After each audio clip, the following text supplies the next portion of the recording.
Ronaldo ವಿಶ್ವಕಪ್ ಕನಸು ಭಗ್ನ, ಮೈದಾನದಲ್ಲೇ ಕಣ್ಣೀರಿಟ್ಟ ಫುಟ್ಬಾಲ್ ದಂತಕತೆ. 2026ರ ಫಿಫಾ ವಿಶ್ವಕಪ್ನ ರೌಂಡ್ ಆಫ್ 16 ನಾಕೌಟ್ ಪಂದ್ಯದಲ್ಲಿ ಸ್ಪೇನ್ ವಿರುದ್ಧದ ಸೋಲಿನೊಂದಿಗೆ ಪೋರ್ಚುಗಲ್ ಟೂರ್ನಿಯಿಂದ ಹೊರಬಿದ್ದಿದ್ದು ಕ್ರಿಸ್ಟಿಯಾನೋ ರೊನಾಲ್ಡೋ ಅವರ ವಿಶ್ವಕಪ್ ಗೆಲ್ಲುವ ಅಂತಿಮ ಕನಸು ನುಚ್ಚುನೂರಾಗಿದೆ.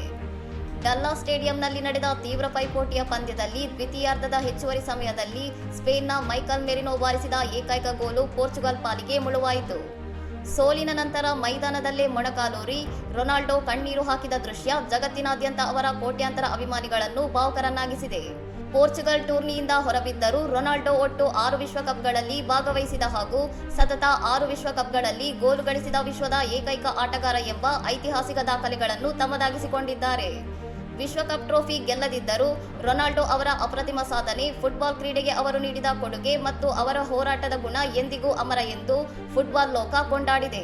ವಿಶ್ವಕಪ್ ಇಲ್ಲದಿದ್ದರೂ ಅವರು ಕೋಟ್ಯಾಂತರ ಅಭಿಮಾನಿಗಳ ಹೃದಯಗಳನ್ನು ಗೆದ್ದ ನಿಜವಾದ ಗೋಟ್ ಆಗಿ ಉಳಿಯಲಿದ್ದಾರೆ. ಇನ್ನಷ್ಟು ಸುದ್ದಿಗಳಿಗಾಗಿ ನೋಡ್ತಾ ಇರಿ ಸೌರಂ ಟಿವಿ.